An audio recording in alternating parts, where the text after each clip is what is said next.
বিবেচনাধীন তালিকার মধ্যে এখনো 13 লক্ষের নিষ্পত্তি বাকি রয়েছে। এই অবস্থায় আগামী কাল থেকেই কাজ শুরু করতে চলেছে ট্রাইব্যুনাল। এই আপিলের ট্রাইব্যুনাল কাল থেকে কাজ শুরু করতে চলেছে এবং আইআইএম জোকার কাছে জলশক্তি মন্ত্রকের যে ভবন রয়েছে সেইখানে এই ট্রাইব্যুনাল বসতে চলেছে। ট্রাইব্যুনালের জন্য 21টি চেম্বার চেয়েছে কমিশন।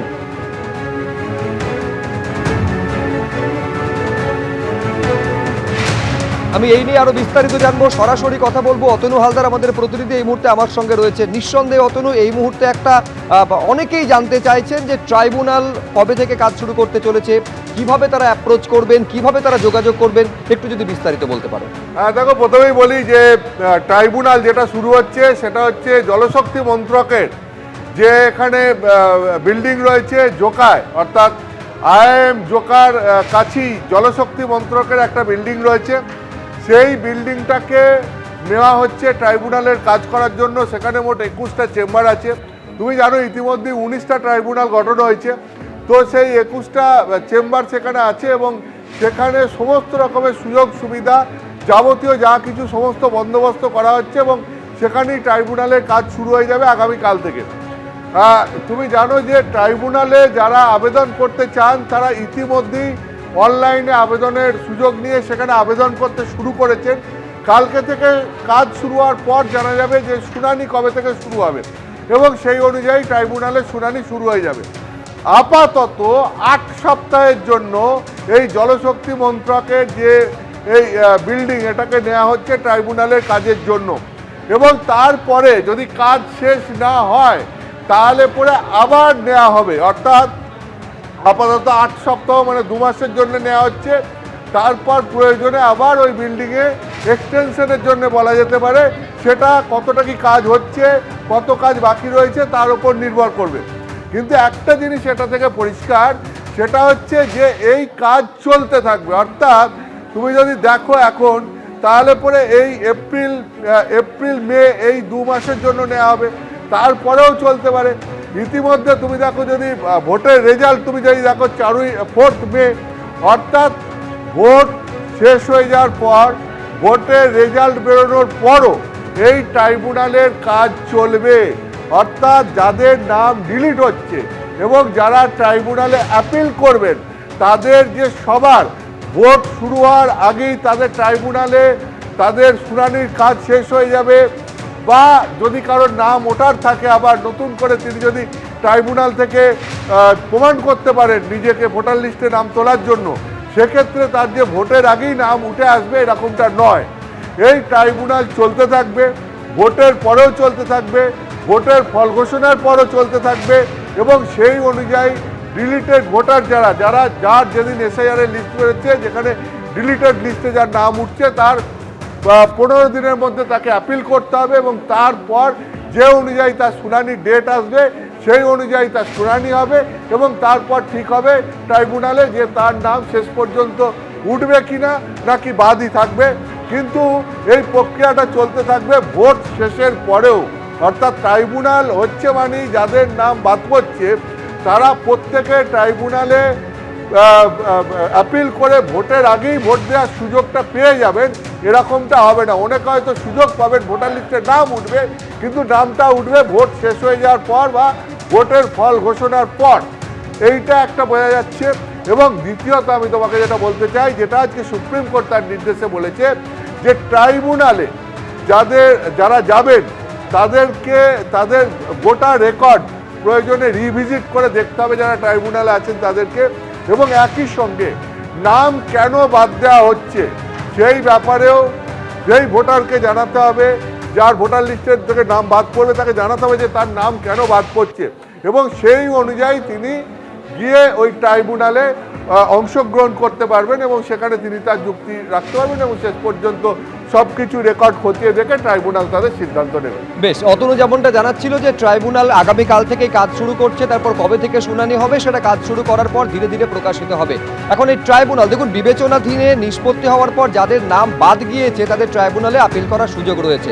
এখন এই ট্রাইব্যুনাল যেটা আইআইএম জোকার খুব কাছে কেন্দ্রীয় জলশক্তি মন্ত্রকের দপ্তর, ঠিক কোন জায়গায় এটা, কিভাবে সেখানে যাওয়া যাবে, কি পদ্ধতিতে অ্যাপ্রোচ করা যাবে, একেবারে সেই ট্রাইব্যুনালের অফিস যেখানে হচ্ছে, যেখানে এই শুনানি চলবে তার সামনে থেকে আমাদের প্রতিনিধি সৌভিক মজুমদার বিস্তারিত তুলে ধরেছেন, দেখুন একবার।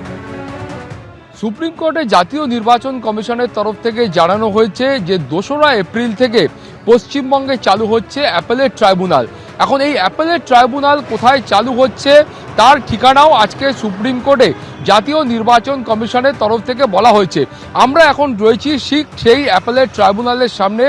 আপনারা দেখতে পাচ্ছেন যে doctor Shyamaprasad Mukherjee national institute of water and sanitation, এখানে জোকার কাছাকাছি এই কেন্দ্রীয় সরকারি যে দপ্তর রয়েছে যেটা জলশক্তি মন্ত্রকের অধীনে পড়ে, সেখানেই কিন্তু এই অ্যাপেলেট ট্রাইব্যুনাল সেটা আগামী কাল থেকে অর্থাৎ 2রা এপ্রিল থেকে চালু হতে চলেছে। এখন সাধারণ মানুষ যারা এই অ্যাপেলেট ট্রাইব্যুনালে আসবেন তারা কিভাবে আসবেন?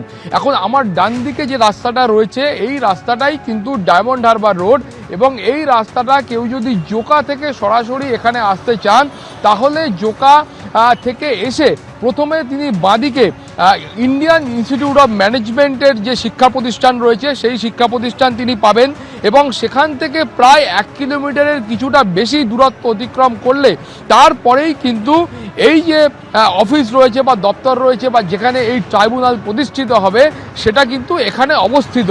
এবং যিনি অর্থাৎ যে ভোটাররা যাদের নাম তালিকা থেকে বাদ পড়েছে এবং যারা ডায়মন্ড হারবার, বিষ্ণুপুর, আমতলার দিক থেকে আসবেন তারা যখন এই রাস্তা থেকে আসবেন তাদের ডান দিকে পড়বে এই প্রতিষ্ঠান। অর্থাৎ সব মিলিয়ে গোটা পশ্চিমবঙ্গের ক্ষেত্রে এখন যাদের নাম ভোটার তালিকা থেকে বাদ পড়েছে তাদের যে বিচারের একেবারে শেষ আশ্রয়স্থল সেটা কিন্তু এই অ্যাপেলেট ট্রাইব্যুনাল, যেটা এখানে জোকার কাছাকাছি এই প্রতিষ্ঠানে হতে চলেছে। এখন সুপ্রিম কোর্টের কাছে জাতীয় নির্বাচন কমিশনের বক্তব্য হলো যে এই প্রতিষ্ঠানে ইতিমধ্যে তারা 21টি ঘর পেয়েছেন বা 21টি চেম্বার পেয়েছেন, এবং আমরা জানি যে সুপ্রিম কোর্টের নির্দেশ অনুযায়ী এই 21টি ঘরের মধ্যে আপাততভাবে 19 জন মাননীয় অবসরপ্রাপ্ত বিচারপতি তারা এই অ্যাপেলেট ট্রাইব্যুনালে বসবেন, এবং এরপরে অর্থাৎ এখন যে কাজ চলছে অ্যাডজুডিকেশনের যে কাজ চলছে সেখান থেকে যাদের নাম বাদ যাবে তারা কিন্তু তাদের শেষ সুযোগ হিসাবে এখানে আবেদন করতে পারবেন, এবং এখানকার মাননীয় অবসরপ্রাপ্ত বিচারপতিরা তারাই কিন্তু চূড়ান্ত সিদ্ধান্ত গ্রহণ করবেন যে কাদের নাম এই ভোটার তালিকায় থাকবে এবং কাদের নাম এই ভোটার তালিকা থেকে বাদ যাবে। ফলে আগামীকাল থেকে এই অ্যাপেলেট ট্রাইব্যুনাল তার কাজ শুরু করলে তারপরে পশ্চিমবঙ্গের যে একটা বড় অংশের ভোটারের নাম বাদ যাবে তাদের ভাগ্য এই অ্যাপেলেট ট্রাইব্যুনাল থেকেই নির্ধারিত হবে। ক্যামেরায় জয়ন্ত বেহরার সঙ্গে সৌভিক মজুমদার, এবিপি আনন্দ, কলকাতা। দেখুন, বিবেচনাধীন তালিকায় যে 60 লক্ষের নাম রয়েছে তার মধ্যে 47 লক্ষের নিষ্পত্তি এখনো পর্যন্ত হয়ে গিয়েছে। সূত্রের খবর যেটা যে 45% তার মধ্যে বাদ যাচ্ছে। আমি এইখানে অতনুর কাছে আমি আরেকবার আসবো। অতনু, রাজনৈতিক দলগুলো এক এক রকম তারা দাবি করছে আলটিমেটলি কত বাদ যেতে পারে, কিন্তু কি মনে হচ্ছে এখনো পর্যন্ত তথ্য পরিসংখ্যানের ভিত্তিতে শেষ পর্যন্ত কত নাম বাদ যেতে পারে ভোটার লিস্টে? দেখো, এখনো পর্যন্ত যেভাবে বাদ যাচ্ছে নাম, এবং এই হার যদি বজায় থাকে, যদি এইভাবেই নাম বাদ যেতে থাকে তাহলে প্রায় 90 লক্ষ নাম বাদ যাবে। 5 মাস আগে যে ভোটারের সংখ্যা আমাদের রাজ্যে ছিল 7,66,00,000, সেই ভোটারের সংখ্যা থেকে প্রায় 90 লক্ষ নাম বাদ যাবে, এবং সেই নামটা বাদ গিয়ে 6,76,00,000 মতো টোটাল ভোটারের সংখ্যা দাঁড়াবে এই 2026-এর বিধানসভা নির্বাচনের জন্য। আপাতত যেরকমভাবে নাম বাদ যাচ্ছে সেটা দেখে এটাই মনে হচ্ছে। দেখো, 5 মাস আগে এই 2025-এর অক্টোবর মাসে এসআইআর শুরু হওয়ার আগে রাজ্যের মোট ভোটারের সংখ্যা ছিল 7,66,00,000।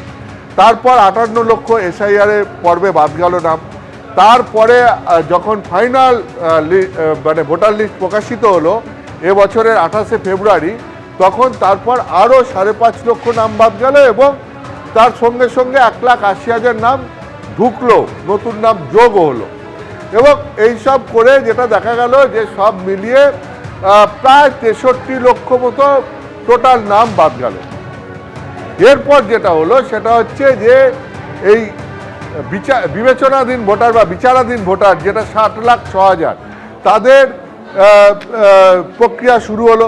এই বিবেচনাধীন ভোটারদের যখন যাচাই করে দেখতে শুরু করলো নির্বাচন কমিশন, এবং তারপরে হচ্ছে গিয়ে যেখানে জুডিশিয়াল অফিসারদের নিয়োগ করা হলো সুপ্রিম কোর্টের নির্দেশে।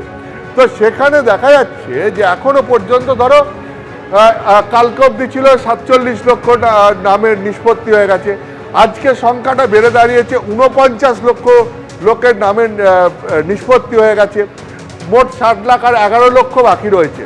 কিন্তু এই যে 49 লক্ষ নামের নিষ্পত্তি হয়েছে যারা বিবেচনাধীন ভোটার ছিলেন, এখানে দেখা যাচ্ছে প্রায় নাম বাদ যাওয়ার হারটা 44-45%।